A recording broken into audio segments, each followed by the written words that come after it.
Good morning. അപ്പോൾ നമ്മളിന്ന് എത്തിയിരിക്കുന്നത് ഒരു സിമ്പിളായിട്ടുള്ള ജ്യൂസിൻ്റെ റെസിപ്പിയുമായിട്ടാണ്.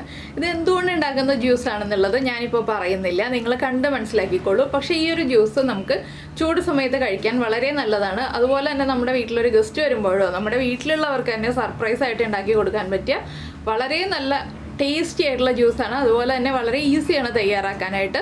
നമ്മുടെ വീട്ടിലുള്ള 1-2 ഇൻഗ്രീഡിയൻസ് ഉപയോഗിച്ച് വളരെ എളുപ്പത്തിൽ തയ്യാറാക്കാം.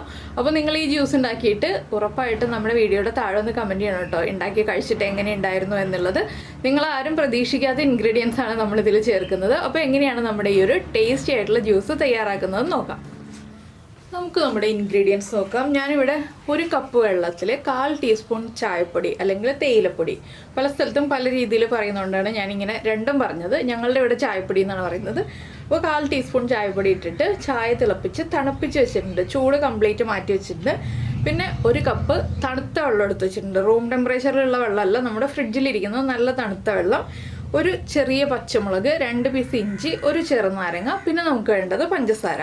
ഇത്രയും കാര്യങ്ങളാണ് വേണ്ടത്. അപ്പോൾ ചായ 1 കപ്പ് വെള്ളത്തിൽ 1/4 ടീസ്പൂൺ ചായപ്പൊടി ഇടാൻ പാടുള്ളൂ, കടുപ്പം കൂടുതൽ പാടില്ല. ആദ്യം നമുക്ക് മിക്സിയുടെ ഒരു ജാർ എടുക്കാം, വലിയ ജാർ എടുക്കാം കേട്ടോ. മിക്സിയുടെ ജാറിലേക്ക് നമുക്ക് നമ്മൾ തിളപ്പിച്ച് വെച്ചിരിക്കുന്ന ചായ ഉണ്ടല്ലോ, ചൂടില്ലാത്ത ചായ, അത് ഒഴിച്ചു കൊടുക്കുക. അരിച്ചെടുക്കണം, ചായപ്പൊടി മാറ്റിയിട്ട് അരിച്ചെടുക്കണം.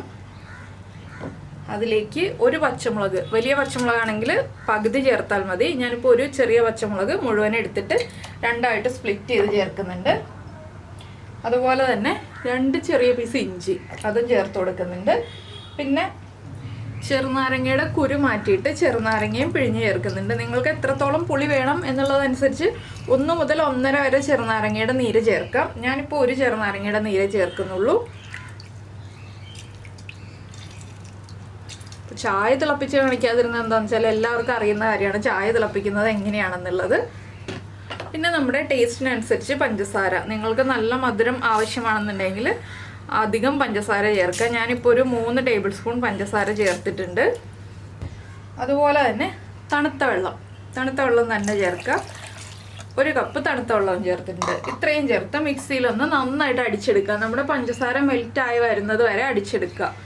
അപ്പോൾ ഞാനിത് മിക്സിയിലൊന്ന് അടിച്ചെടുക്കട്ടെ. അപ്പോൾ നമ്മുടെ ജ്യൂസ് അടിച്ചെടുത്തിട്ടുണ്ട്.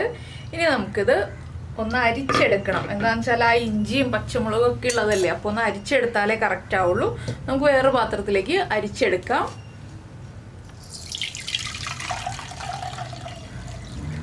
പഞ്ചസാരയൊക്കെ നന്നായിട്ട് മെൽറ്റായി വന്നിട്ടുണ്ട്. ഇനിയിപ്പോൾ നമുക്കിത് നമ്മൾ ഏത് ഗ്ലാസ്സിലാണോ സെർവ് ചെയ്യുന്നത് ആ സെർവ് ചെയ്യുന്ന ഗ്ലാസ്സിലേക്ക് മാറ്റാം. അപ്പോൾ ഞാൻ 2 ഐസ് ക്യൂബ് ഈ ഒരു ഗ്ലാസ്സിലേക്ക് ഇട്ടിട്ടുണ്ട്.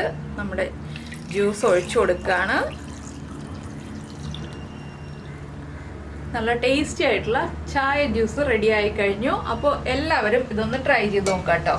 നമ്മുടെ വീട്ടിൽ പെട്ടെന്നൊരു ഗസ്റ്റൊക്കെ വരികയാണെങ്കിൽ ഈ ഒരു ചൂട് സമയത്ത്, ചൂടൊക്കെ തുടങ്ങി കഴിഞ്ഞു, മഴക്കാലം കഴിഞ്ഞ് വരുന്നേ ഉണ്ടെങ്കിലും നന്നായിട്ട് ചൂടാണിപ്പോൾ.